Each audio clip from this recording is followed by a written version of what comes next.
মশাল লাঠি হাতের জনতা। হাসিনার মতোই পরিণতি কি এবার হতে চলেছে মোহাম্মদ ইউনূসের? ফের একবার সরকারের বিরুদ্ধে আওয়াজ তুলছে বাংলাদেশের নাগরিকরা। মশাল লাঠি হাতে মোহাম্মদ ইউনূসের অন্তর্বর্তী সরকারের বিরুদ্ধে পথে নেমেছে তারা। সরকার বদলালেও বাংলাদেশের নিত্য প্রয়োজনীয় জিনিসের দাম আকাশ ছোঁয়া। এদিকে আবার অনেকেই না খেয়েই দিন যাপন করছে, তার উপর চাপানো হয়েছে অত্যাধিক করের বোঝা।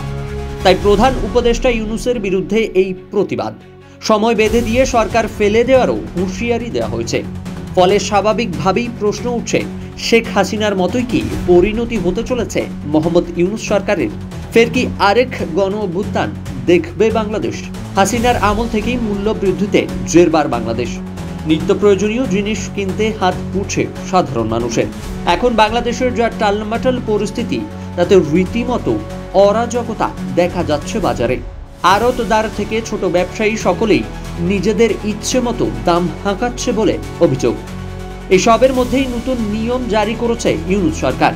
সেই অনুযায়ী রেস্তোরাঁয় বিলের উপর 15% কর চাপানো হয়েছে। আগে এই কর ছিল মাত্র 5%। জানা গিয়েছে ড্রাইভিং লাইসেন্স, বিস্কুট, আচার, ম্যাট্রেস, টিস্যু পেপারেও 15% কর বসানো হয়েছে। পাশাপাশি রান্নার গ্যাসের দাম প্রায় 2.5 গুণ বাড়ানোর প্রস্তাব দিয়েছে ইউনূস সরকার। এ ঘোষণার পরই ক্ষোভে ফেটে পড়েছে আমজনতা। সরকারের বিরুদ্ধে পথে নেমেছে তারা। 48 ঘন্টার সময় বেঁধে দিয়ে পদক্ষেপ করার হুঁশিয়ারি দেওয়া হয়েছে। এর মধ্যে দাম কমানো নিয়ে কোনো ব্যবস্থা করা না হলে সরকার ফেলে দেওয়া হবে বলেও হুঁশিয়ারি জনতার। ফলে ঘরেও বাইরে আরও চাপে পড়ছে ইউনূস সরকার। হিন্দু নির্যাতন নিয়ে ভারত সহ অন্যান্য দেশ চাপ বাড়াচ্ছে ইউনূস সরকারের উপর।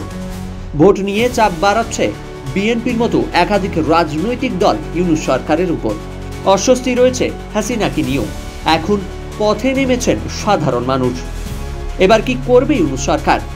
উল্লেখ্য, গত 5 আগস্ট ছাত্র জনতার গণ আন্দোলনে প্রধানমন্ত্রীর পদ থেকে ইস্তফা দিতে বাধ্য হন শেখ হাসিনা।